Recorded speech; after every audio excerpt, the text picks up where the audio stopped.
Xin chào tất cả các bạn, mình là Thanh. Bonjour tout le monde. Ça va être la 13e année que je ne célèbre pas le Tết avec les miens. Les miens là một cái cách nói của người Pháp dùng để chỉ la famille, gia đình, les proches, những người thân, họ hàng, hoặc là les amis, là bạn bè. J'espère avoir bientôt l'occasion de fêter le Tết avec ma famille. Tết arrive à grands pas, c'est la semaine prochaine d'ailleurs. Je vais donc en profiter pour vous concocter une petite histoire du Tết, bien sûr, et pour partager avec vous quelques mes souvenirs. Le nouvel an vietnamien, et pas chinois, est sans aucun doute la fête traditionnelle la plus importante du pays. C'est l'occasion pour nous, les Vietnamiens, de se retrouver en famille et entre amis. C'est aussi un moment de partage autour de bons plats tels que le gâteau de riz gluant en forme carrée, bánh chưng, ou le gâteau de riz gluant en forme cylindrique, bánh tét, les nems, le porc au caramel et aux œufs, et j'en passe. Thì j'en passe là một cái cách nói mà dùng để diễn đạt cái sự mà túm gọn lại một cái vấn đề gì đó. Thì bạn muốn nói là wow, còn nhiều thứ khác nữa thì mình có thể nói là et j'en passe. N'ayant pas de date fixe, le Tết est célébré selon le calendrier lunaire et tombe en général entre le mois de janvier et février chaque année. Au Vietnam, le Tết dure 3 jours, qui sont également des jours fériés. Au fil des siècles, la célébration du Tết a évolué pour répondre aux changements de la société. Toutefois, les moments forts du Nouvel An vietnamien s'inscrivent autour des 3 phases importantes. Si on compare le Tết à un opéra, celui-ci se joue en 3 temps. Tất niên, giao thừa, năm mới. Tất niên signifie littéralement le dernier moment de l'année. Giao thừa est la transition entre les 2 années, et năm mới, ce sont les premiers jours de la nouvelle année. Il ne faut pas oublier une autre coutume ancestrale qui n'est pas moins importante, consistant à honorer les génies du foyer, Ông Công Ông Táo. De manière globale, les familles préparent un repas ou des offrandes lors du 23e jour du dernier mois de l'année, selon le calendrier lunaire, bien sûr. Et à savoir que la carpe est le moyen de transport de ces génies pour l'ascension céleste.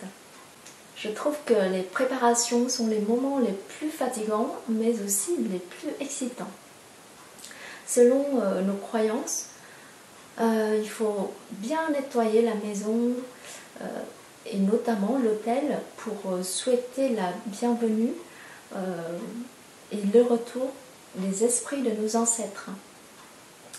Bon, je pense que de nos jours, il y a pas mal de personnes qui ne veulent plus s'embêter en adoptant une vie minimaliste ainsi qu'un Tết minimaliste. Par ailleurs, le Tết est synonyme de renouveau et d'espoir sur tous les plans, que ce soit dans la vie sentimentale ou professionnelle. En ce qui concerne les décorations, la plupart des Vietnamiens font honneur aux fleurs de pêcher dans le nord et un peu dans le centre, et aussi aux fleurs jaunes de prunier dans le centre et dans le sud. Certaines familles confectionnent encore les gâteaux de riz gluant, mais d'autres préfèrent en acheter. Le jour J arrive enfin. Pour la plupart des Vietnamiens qui sont superstitieux, la première personne qui franchira le seuil de la maison apportera chance ou malchance.